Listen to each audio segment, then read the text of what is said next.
time and the benefit that comes with time. When you look at things with the hindsight, you now realize that there was a scheme long time ago.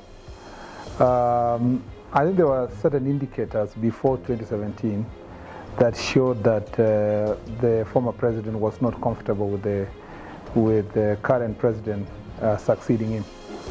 And like a blind spouse in love, we brushed it off. People used to come to us. I remember Honorable Mudama came to me when he was on the other side, him and Halwale. Incidentally, now we are playing on the same side. And they came to me that time on the floor of the Senate. I think it was, we were discussing impeachment of the deputy governor of Machakos, Kiala. Because he was a friend of Mudama, Mudama wanted our support against the current Minister of Foreign Affairs at that point in time, who was sponsoring, although pretending not to, the removal of his own deputy. So he walked to me and said, you know what, we will work together after the elections. And he told me, you know, because we are in the opposition, there are certain things we listen to. He told me that some of the things that you see us discussing from the opposition side, they don't come from ourselves. These things are leaked from State House and Harambee House, and that there were certain individuals working within Harambee House who were actually keen on painting the deputy president then as corrupt, because as they told me then, that when a hyena wants to eat his children, they first have to say that they smell like goats. So I was like, no, for me it was like, oh, this is just mere political persuasion. The two things that were very instructive to me were, one, that when we were in ICC, as soon as President Uhuru Kenyatta's case came to an end, the concerted effort of the state to campaign for the president and his deputy, suddenly they reduced the intensity. And some of the officers who had been sent to do diplomatic work were now relaxed in Nairobi, and they didn't want to discuss this matter. That forced some of us, I remember myself, Governor Sang, and former CS Charles Keter, hatched a plan to organize a prayer meeting in Kiptororo. And when history, of course, will be, when you look at history again, you remember that, you know, we planned Kiptororo through the press, because we sat down and announced and said that it's only Rift Valley leaders who are going, to be very precise, unfortunately, we had to say, you know, it was all colleges in the country were going to converge in Kiptororo Forest to pray for their own son. And the conversation gained a certain level of intensity that caused chaos within government. In fact, that was one of the most attended prayer rallies because as a result of that scheme that we had, President Kenyatta was very uncomfortable because he was facing a re-election, and he felt that now he was going to face rejection. And as a result, we achieved our objective. The president mobilized the entire Jubilee administration then to come to Kiptororo. And the deputy president, who was still a bit more, you know, the thing about William Ruto is that when he believes in somebody, he believes with wholeheartedly. And he rarely listens to these, you know, dissenting voices. So he was really into, you know, me and Uhuru are brothers. One day even said, you know, Uhuru, if everybody else will leave me, I'm sure of only one vote. He was telling us in a meeting of Jubilee. We sometimes make fun of him. He was telling us one time in a PG that if there is a vote, I am sure about, of all these people, is Uhuru Kenyatta. But the truth is that we could see indicators of behavior of President Uhuru that was not proper. So Kiptororo happened. The government instructed the Minister of Foreign Affairs, Minister of Interior, and we all went for an ACP conference in The Hague. I think Duale captures a bit of the story in his book. And then we sat there for almost 15 to 16 days fighting for our own freedom, because now the process had become a process of fixing leaders. And that was one indicator. The other was the by-election in Kericho. When Charles Keter was appointed to be a cabinet secretary, and we were going for the by-elections, of course, nomination process took place. As soon as it was over, our candidate was Aaron Cheruiyot, the current majority leader, Senate. And we went there, and the campaign was, there was a big hype on the opposition side. The president, of course, said he wasn't going to come. He was the president anyway. He cannot present it, but we understood to that extent. But you'd see that the energy and the vigor that was in Kanu at that point in time was actually at par, even if it was not better than the Jubilee Party, which was our side. Remember, Aaron and Honorable Ichitu were the first two members of parliament of Jubilee Party. So it was difficult. We pushed, and then eventually, anyway, we won.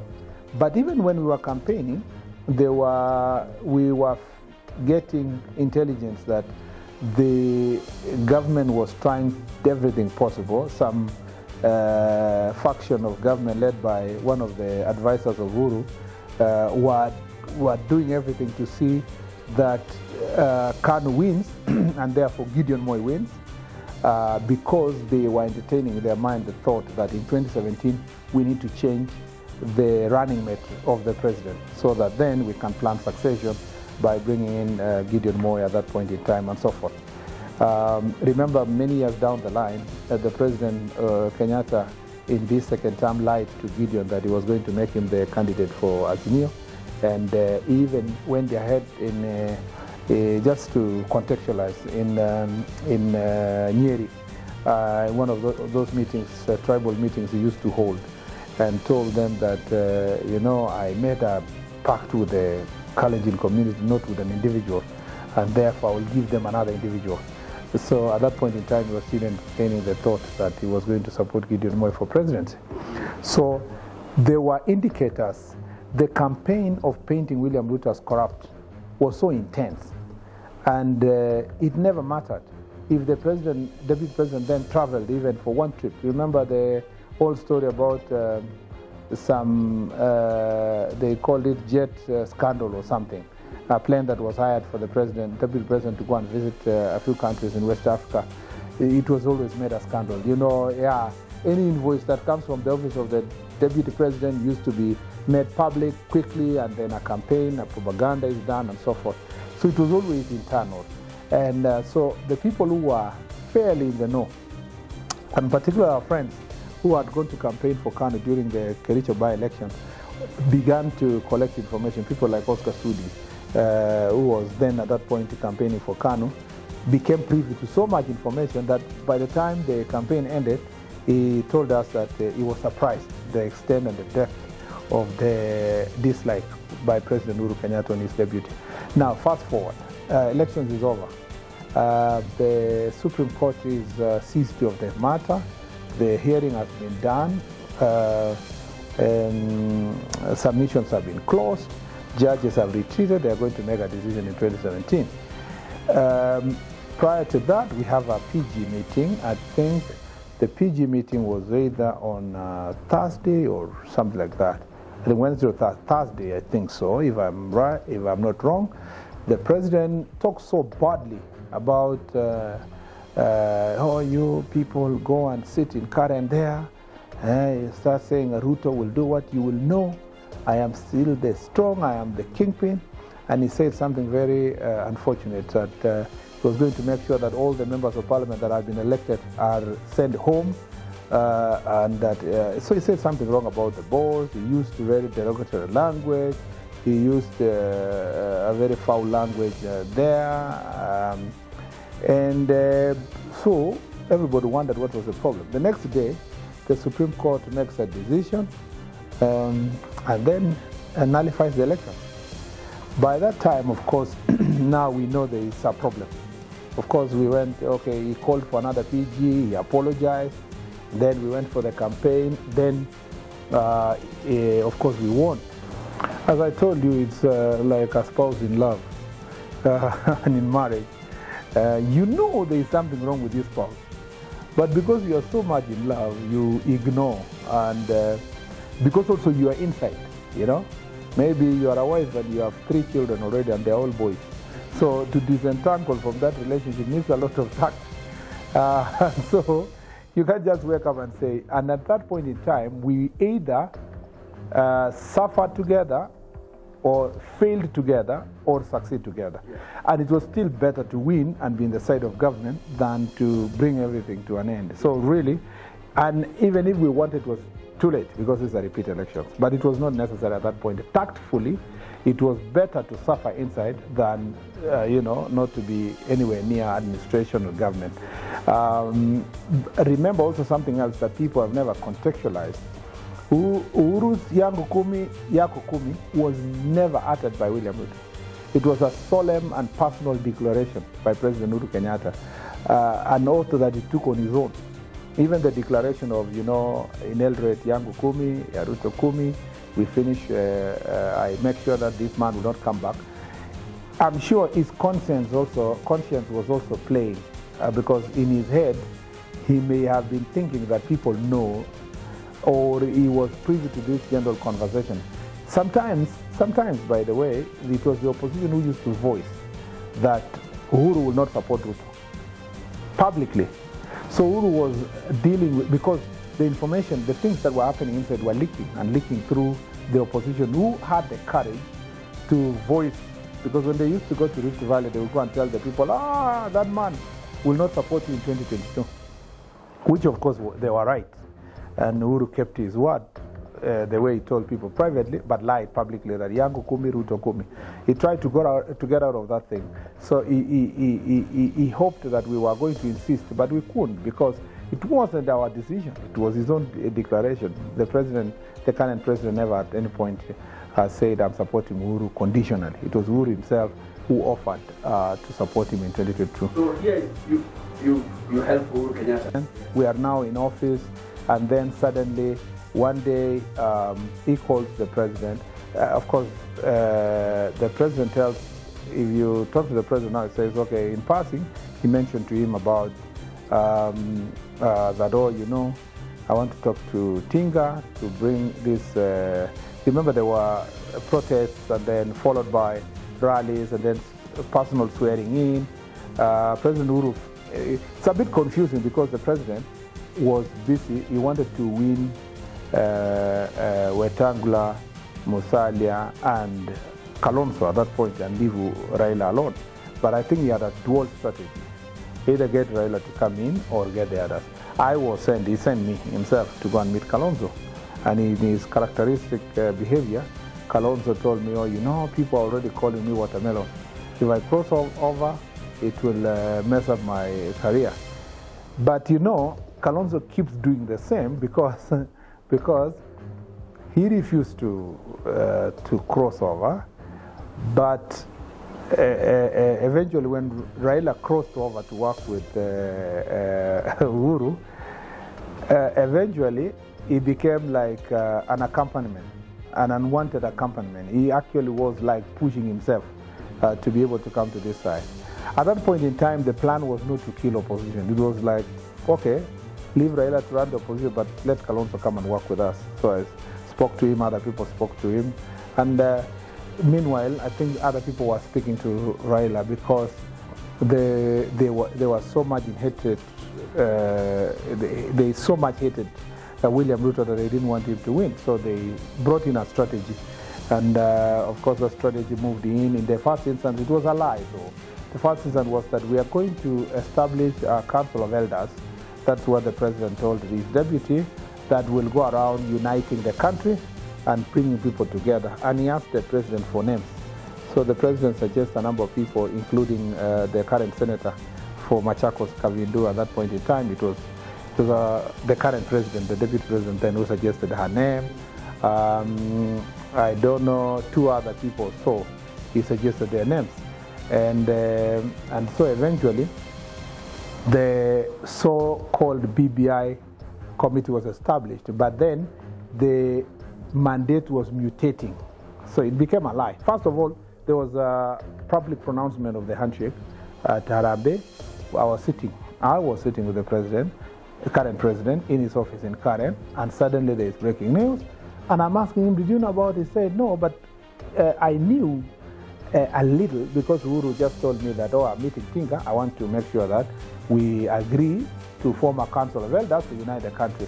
But the pronouncements that came from there, I would see the president, Ruto, was uncomfortable. But because he always didn't want to show his soldiers that there was any problem, he remained calm. He told us, okay, it's fine. So we told him there seems to be a problem. Other people came in. And of course, now the process of sidelining him started from there, continued. So Uhuru was juggling between keeping William Ruto. So sometimes we tell him, no, I'm just doing this to finish this man completely and make sure that I pave the way for you to become president easily. We have agreed with Tinga. Remember, if you see some of our pronouncements, which went public, is because even President Uhuru told me personally that we have agreed with Tinga, he will not run. So you people don't fight somebody who is not running. We have agreed that he exits the stage, and then he goes to African Union, and we end all this politics of hatred and blah, blah, blah. Then you people can compete with other people. And we are in an environment that is fair, But as days went by, you would see consistently people around Uhuru Kenyatta attacking the deputy president then. And ministers were now instructed not to attend any meeting at the office of the deputy president. Ministers were instructed not to attend public functions that the deputy president went, whether it was launching of roads. Slowly moved from ministers to PSS, moved to MDs, denying them the opportunity to meet. So quickly, the president, Uhuru, then succeeded in making sure that the office of the deputy president is completely bankrupted from functioning. But we were hiding, we're playing. That's how the deputy president stopped operating from town, because there was no work. So Karen became a better place because it's hidden itself. We would go there, strategize, think about what we need to do, encourage ourselves. But the president never wanted to insult President Uhuru, never wanted to go show public anger against the President Uhuru Kenyatta. He knew that is not our competitor, and he kept insisting to us that what Uhuru is doing is to distract us from competition, so that our competitor gets easy time. Let's focus on Tinga. Tinga is the candidate. It is not Uhuru Kenyatta. So that focus he had. Of course, you remember the Tanga derogatory statement that he made in Eastlands here, that hii kijana akikuja kutangatanga hapa. We knew it was negative. The president, we all turned out to say, we are Tanga. We go all over. And when I remember President Uhuru called me, I don't remember what motion it was in the Senate. I was in my office, and then I tell him, he tells me, so wanasemaje huko? Then I said, everything is okay, Your Excellency, except that some people are making a lot of noise about Tanga. He became quickly defensive. What did I say, Say something I've said. I've just said he's supposed to check programs. I said, that's what we are telling people. But in my head, I knew there was a catch here. Then he'd moved to how people are removed from Mao quickly. So we were now being set up. Things were being done to see how we are going to react. So we sat down. I told the president, it was my personal initiative. I told the president, as the chair of Rift Valley leaders, I will take the bullet. Okay? I'll take the bullet. I'm a majority leader. There's no problem. If you remove me, that's fine. I'll take the bullet. I'll go and say poorly to those people. We took two choppers with some leaders. We landed in Mao there, and we told people we didn't mind people coming from Mao. What we just want is a conversation and compensation for these people. We had interesting meetings there. Of course, the next day, I think Sakaja was used to issue a statement that I was being disrespectful to the president, and that I should be stripped of my position as majority leader. That is when now, around that time, I knew I was living on a borrowed time. But I was maximizing it. Every given opportunity, I was maximizing. He moved slowly to removing people. Anybody who was associated with the deputy president now in position of leadership started with impeachment of leaders, Waititu, followed by Sonko, because somebody told them, those are ground mobilizers. You need to destroy them, completely. And then it moved to a number of things that he had to do. He cancelled contracts for Varor and Kimwared. He was hoping that he was going to set the president against his own people. He cancelled a contract of Bosto Dam in Bomet. So for us who were inside, knew. But the media and everybody, we could not fight against them because they were saying, why are we defending corruption?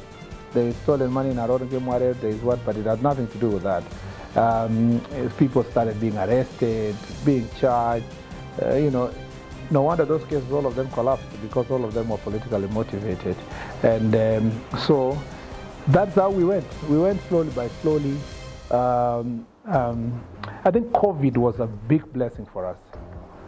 I think COVID was, it's a terrible disease, but the COVID period actually, we were even discussing yesterday with a number of our friends who were elected, saying, COVID period made us a team. Because what had happened, we were locked in. So what we used to do, we would agree on where to meet.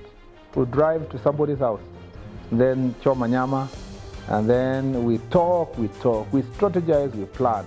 The president, even the current president at some point, now used this COVID period to invite people to his place, support hustlers. That's how we farmed up many things. We were in denial. We believed even we were going to get the party to ourselves. But we saw the party is going. At some point, we had to make a decision to start a new party. I remember how well we met several times to agree on the name of the party. The last man to leave Jubilee in his head was the current president. The rest of us are already left, and we told him we will not get a party. Let's start another party. All of you guys were wearing yellow, but he wasn't. He wasn't. He was still saying, Jubilee is our party. We've spent a lot of money. Jubilee. So sometimes we go to the party headquarters there. He thought that we were going to seize the party. But we realized that we were not going to get the party. So we moved out of that party, which became a blessing because we were a big team who had come from different political parties. So it was comfortable to start afresh for everybody. Jubilee as a party, at that point in time, had accumulated a lot of wrong things, associated wrong things, because, the president had become removed with the reality on the ground. And a number of things had been done in second term to fail us in many of the programs. It was also easy now to turn, if we left Jubilee, it was easy to turn President Uhuru Kenyatta, combine together with Raila, and make them the incumbent. So we were now, like Wetangula used to tell me, that we were now at the outer layer of the onion ring.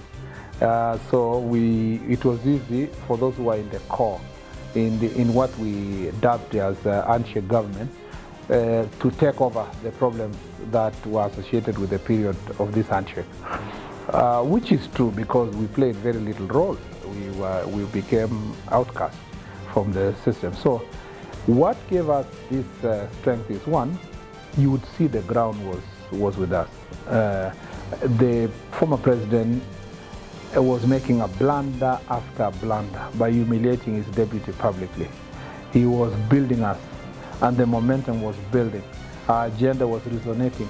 There was also another mistake he was making. The mistake of tribalism will work. For us, we had read the environment and we knew that tribalism is not going to work. What was going to work is an agenda. We had, as a country, we have reached a certain stage where though, a candidate will be supported from the region where he comes from by a majority of the people, but to get the majority of the Kenyans, you needed an agenda, and passion and vision that was going to sell. So it didn't matter. For example, in these elections, President Uhuru Kenyatta and Martha Karua were from the same region, and they were supporting Raila, and they could not deliver. Kashagwa, Deputy President, and the rest of the team, Michungwa, Ndindi, all these, Anwar Guru, and the team, Alice, Moses, were also on our side, and they delivered because of the agenda. So the agenda played a critical role of making sure that this team is going to succeed. So we had as I told you, the COVID period helped us to sit down and think and plan and put together a team and sell an agenda and sell a vision that was not only bought by Kenyans, but first bought by ourselves. And the persecutions we are all facing became the right motivation for us to flock together. It was easy to flock together because there was this motivation of making sure that we overcome our adversaries. There's one thing you talked about, and I kept wondering how you guys were able to turn things around. What helped us first is that we had a team, okay, led by the president, okay. We had a team, a William Ruto team. That team had also many volunteers. There is nothing so good as people coming in knowing that there is no financial gain in the immediate, yeah. We were also working against the grain. So there was a motivation of what can we do? How much can we do to bring down a president and a former prime minister? You know, there was some, there's a Goliath. You know, if you fail this Goliath, it's a big, huge thing. So there was a good time. I mean, new politicians were doing experiments. Some of us who had never played a critical role in successions before were telling ourselves, this Kenyatta 2 succession, we must be at the center of it. We want to know what can be able to do.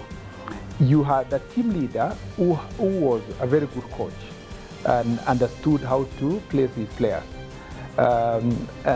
He always had people who have come from different backgrounds and very difficult political differences, but he was able to balance them because he always gave everybody their attention separately. But also we had a media team.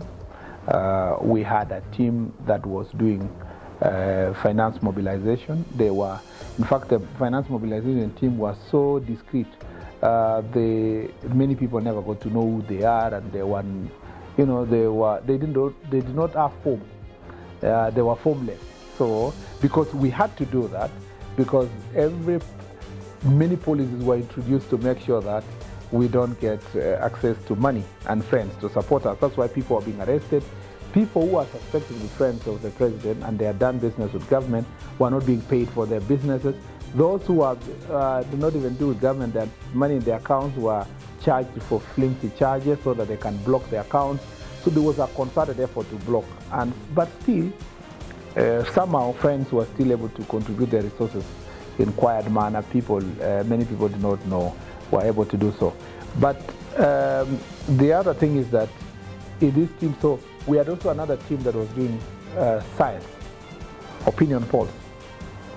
When I went there's one interview, if you see Citizen TV, I was there with Kajwang, and I announced that we had our own figures.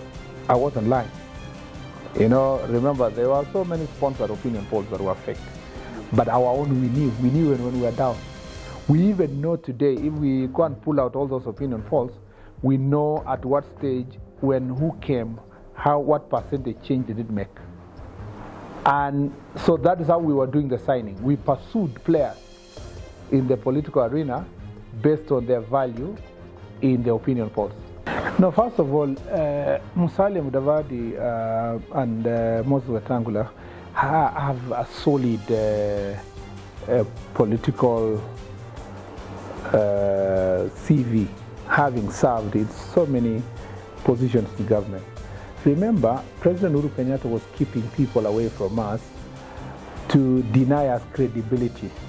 And credibility and perception to the extent that, we are not electable and we don't have the big win. So we were also dealing first with the perception.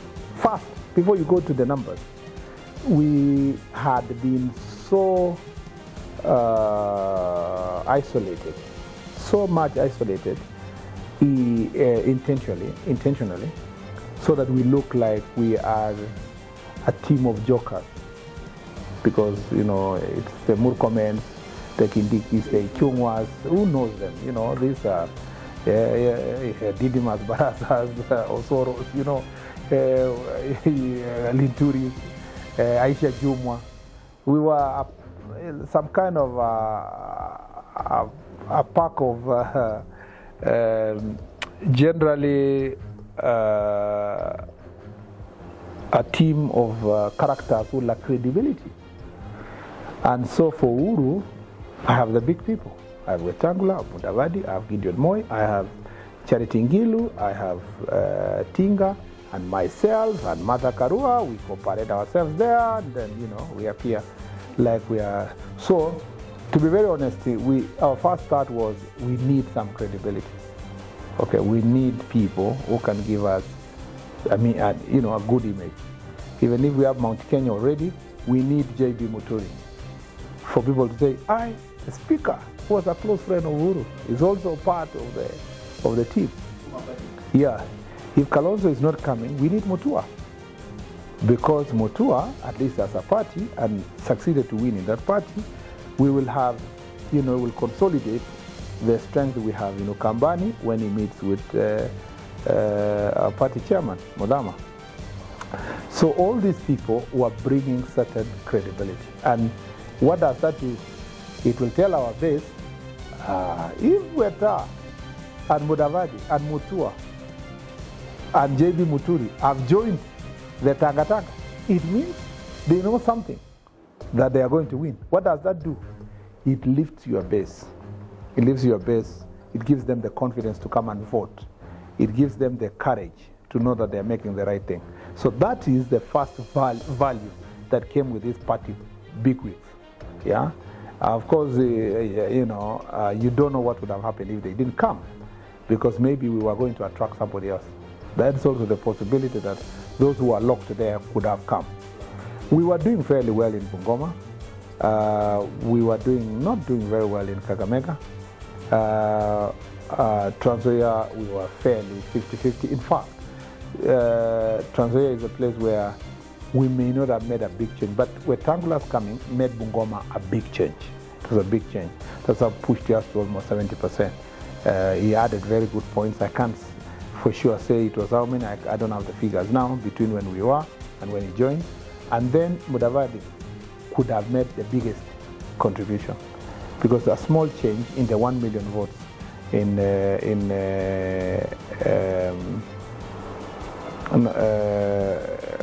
Kakamega was about 900,000 votes, almost a million. It was a small change is big. We were stagnating in 20-something, almost 30. We made a big change to 30-something. A change of 5% in a million votes is a big change. So both Mudavadi and Wetangula made their sizable contribution to our success. Just like, the others made contribution that you may not quantify exactly what J.B. Muturi contribution is, but it adds into the solidification of Mount Kenya as a block, as a team. And that's why he became an integral part and player of this team.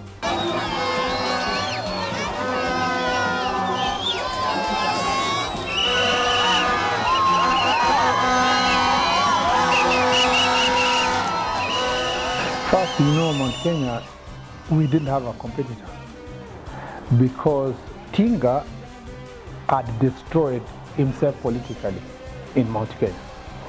His previous campaigns of, 41 versus 1, his previous campaigns of, how he handled President Kibaki, and now he handled this competition against President Uhuru, made it very difficult to turn around, In fact, it was even worse, because during handshake period, the policies that were put in place did not resonate well with the people of Mount Kenya. So meaning everything went to, Tinga took most of the blame because of the policies of Uhuru Kenyatta, with his support, that were not helping farmers, were not helping business community, largely coming from that region, of course, because of the farming and business acumen and the size of the businessmen and women that come from that region. But number two was that they didn't have a campaigner. Uhuru Kenyatta lacked credibility. It was zero, because he's the one who went around telling people that after me it's Ruto. He had finished he had exhausted his bonga points, if you put it that way. And here you have a very distant, mild campaigner who was not very sure, who every time was confronted, he says, Nana mesema sitaki Ruto, all the time, you know, he kept saying, Nana mesema sitaki Ruto. So his last foray for the last 3 months was useless, because even when people looked at it, they said, oh my God, really? Did you have to do this? Why did you just say, I don't like campaigning for any of them, they are my friends, let them try their best?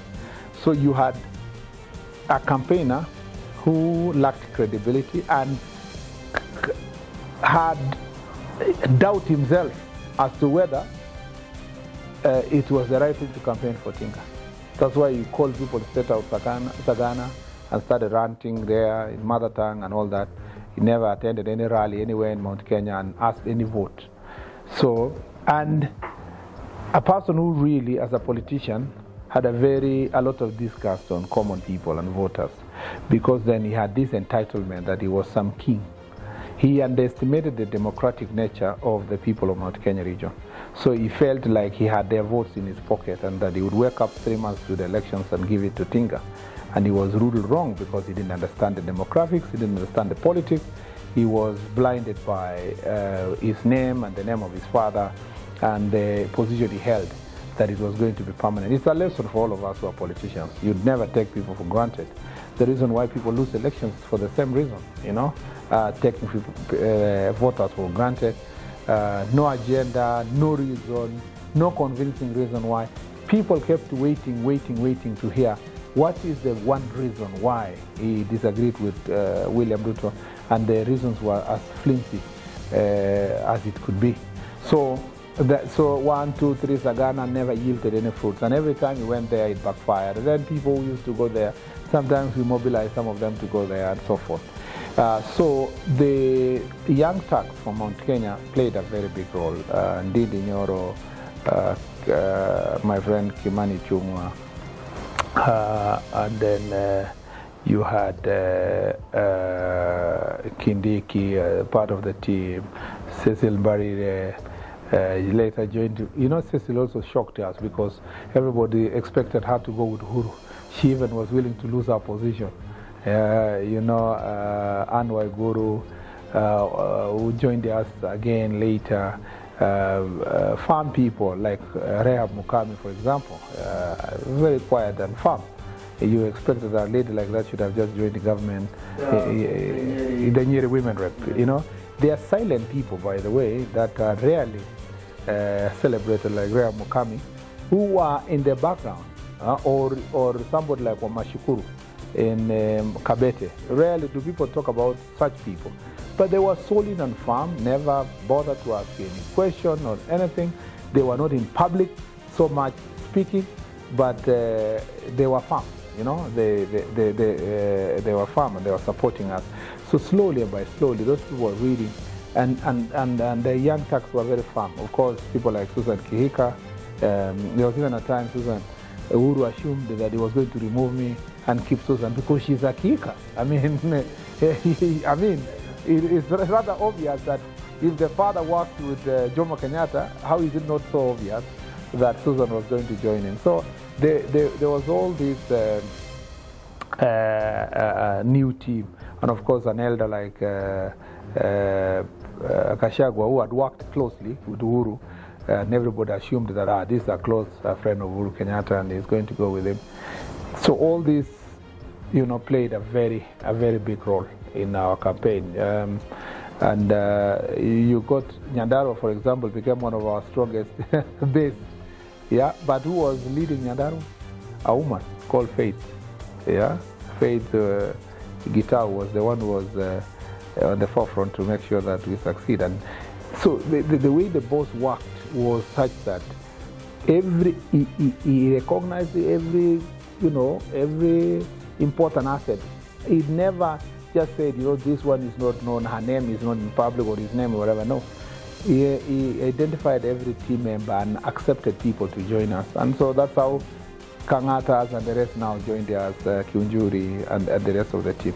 If we talk, is that For a long time, I knew certain things in private, okay, that were happening. You know, we would meet, the president would share to a small team of his friends the very frustrations he had with Uhuru. Not everybody, but a few of us. Then the rest of us would, you know, find a way of communicating in a easy way about what's happening. So BBI was changing. Let me tell you something which is a paradox. Do you know that Raila Odinga didn't know the contents of BBI reports?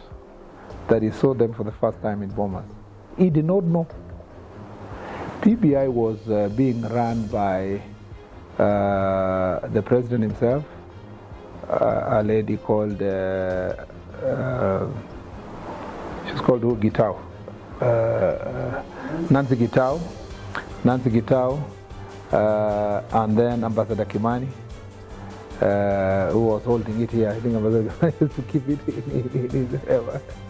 And then I think those people knew, and I'm sure, I cannot be very sure, but I guess the of course, Director General of NIS. So it's a small group. The BBI team, including Mzeaji, the late, did not know what was the content of the report. And let me tell you something. Some of the serious contents were against the Senate. So when we confronted Haji and Amos Wako, he told us, gentlemen, ladies and gentlemen, we don't know this report. We don't even know where it was drafted. When the President Ruto was in State House, the morning before now we go to Bomas, and they are checking at the report, Tinga asked him, do you have a copy of this report? You know, have you seen it? I think it was a day before. And then the President said, so Deputy President then William Ruto comes and tells us, even Tinga does not know these things. So we go to Bomas, and the whole scene is choreographed, okay? Uhuru, of course, has put his clauses and report and issues inside this report. And then the function is choreographed now to humiliate us. And I could see, you know. Now, before then, let me go back. Before that, I made a personal decision, to invade BBI rally, okay? So I didn't want the BBI rally, because it was being funded by state resources. I said, I can as well go there and, you know, pass my message. So I went to Mombasa and spoke in Mombasa. That time I said, if we want to support, let's go parliamentary. If you want parliamentary, let's go, blah, blah, blah, blah. In any case, you know, if our friends from this region who never believed in parliamentary system, we can do, and say that thing. Then I realized, this thing works. That day I was, you know, the trending guy or whatever. Then I went to Kitui. We were a bit humiliated. Now Moses became my partner, Moses Korea, because we talked. And told me, I'm told you are going to Mombasa. I said, I'm going. Great, I'm also coming. So we went to Mombasa with Moses, but because I'm majority leader, I was always given a chance to speak. So I went to Kitui. I was given a chance to speak Kidogo. I think, you know, there was a push and whatever. Tinga spoke for about 10 minutes. It was a failure. Moses became the trending news that time because he was held, thrown out, he sat down, the police, and he was beaten. Then the best of them all, we flew with Moses to, I think that was after Bomas, I suspect. We went to Meru. That was the best moment. Because I addressed the rally, Moses could not address. My stage as a majority leader gave me the floor to speak because these people did not want also to expose their hypocrisy that actually all this game was to just get Tinka to become president. So I spoke and then I left when the rally was over. As we left with Moses, people left the stadium because we were waving at people as we go. So we didn't really realize the magnitude. But when we were on the chopper, then it was trending. We are on our way to Nairobi. They are still in the rally. It is trending that people are leaving the rally. They have followed Moses and Murkomen. By the time we're in Nairobi, Kalonzo, we get clips of Kalonzo saying, hey, hata kama watu wanatoka, kuna maneno nataka niseme tu kidogo. You know, he had empty hands. So anyway, the Boma situation, because so that I don't mix up, I realized that the people being called, Junaid the MC, is calling people who are being already choreographed to some insulting us and all that. So I said, okay, let it be. This is my day. I sent someone to tell Junaid that I wanted to speak. He refused. he will respond. So Duale went by force, sort of found a way. He went addressed. He was a bit civilized. But when I went there, I'd lost my cool a little bit. So I spoke my mind. I said, now when they booed me, okay, I said, thank God they did this. I stood my ground. And there was only one thing in my mind. I wanted to end the meeting, okay? I wanted that day to go on record that the president and the deputy and everybody did not address the rally because Ntinga did not address the rally because Murkomen caused chaos. So I wanted them to stand, do whatever they want. And I could see Uhuru was already agitated. He was picking the mic. He wanted to now take the stage himself because the meeting was getting into disarray. So that day, of course, the meeting continued. The deputy president spoke calmly. It was the next bombers that was his best moment. But that was my day. It was my day by default. I did not plan. I didn't go to bombers knowing that it was going to be my day. I went there as a majority leader knowing there was a good program. I was going to say good comments there and say the report that is here should be validated and blah, blah, blah, and then sit down. But because of the booing, I said, let it be, because I knew millions of Kenyans were watching and they were anti what we were doing in Bomas and they were against all this thing about BBI. There's a side of, perhaps many people don't know about me, yeah? I could be laughing and all that, but I can be very firm. I can be very firm. There was a debate whether I should have relaxed and stopped being public opposing President Uhuru's policies, and yet I'm majority leader. And I kept asking myself, if I don't do, who will do? So that's how I went to, the first incident was, it forced me to go to Mau Forest. The second incident was that it forced me to speak publicly against the BBI. The third was to speak publicly and on record about Aurora and Kemwere, the deceit that was in Aurora and Kemwere, and the pretense. And I told Kenyans that we were going to lose money, and we have lost money. And you will know the figure that we have lost because of that incident that of Aurora and Kemwere, just because of politics. The other was I spoke against NMS and the taking over of, I was majority leader, but I said I must go on record. How can I have been in the founders of devolved government as a devolution chair, but most importantly, worked on all these laws in the task force on devolved government, and then sit here not to say something? People will. So I said, I'm majority leader, I'll go on record. I went to court when the president refused certain legislation to come to the Senate. In fact, that could have been among the last responsibilities I performed. So all these things, the last of the last why we were removed is when Professor Kindiki, who was the deputy speaker, gave me the floor to shred NMS and the deceit around NMS. And of course, Uhuru said he was not going to stand it, and of course, in May 12, we were removed. So all May 12 in 2020. So all these things, I had seen that my end was nigh, and it was very important to make sure that we do it right. Somebody had to do it, to put things on record. So despite the fact that I am a very loyal supporter of the people I believe in, and I never shied away from telling President Uhuru Kenyatta the truth. I never.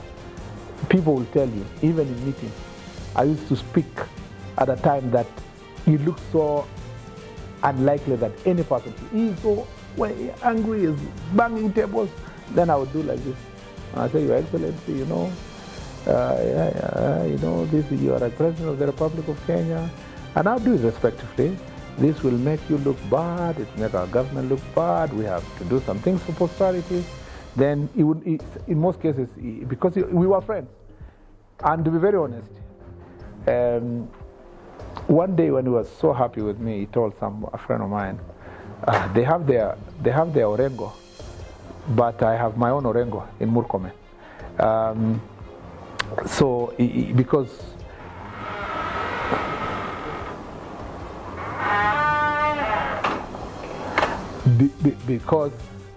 Because he believed so much in my capability and my commitment and friendship, and I never thought there was anything to do to backstab him. And I was very frank to him. No wonder after he removed me, the next day I was in my law firm across here, and he called for 45 minutes. And he's telling me, oh, you know, why are you people making me stressed? I don't even think, why am I in this situation? I should be resting as a president, but I can't even sleep, you know. I said, you know, Mr. President, I am now a former majority leader. I am in opposition. I want to try the things you used to do against Kibaki, yeah, for the sake of our country. Oh, you know, I'm not like other presidents. Tell Ruto, I don't hate anybody. I told him, okay, I'll tell him, but what exactly do you want me to do? Oh, yeah, because he had refused. The elders, they were church leaders. The church leaders, I wouldn't mention their names, who were mediating in between. So I went and met one of them. He had just retired or something from a church as a bishop. So he told me, we have tried our best. And I've told William Ruto to leave it to God. Don't look for Uhuru Kenyatta again. Leave it to God. And I think he was right. We left everything to God. And I believe by leaving to God, God's will happen for all of us. So as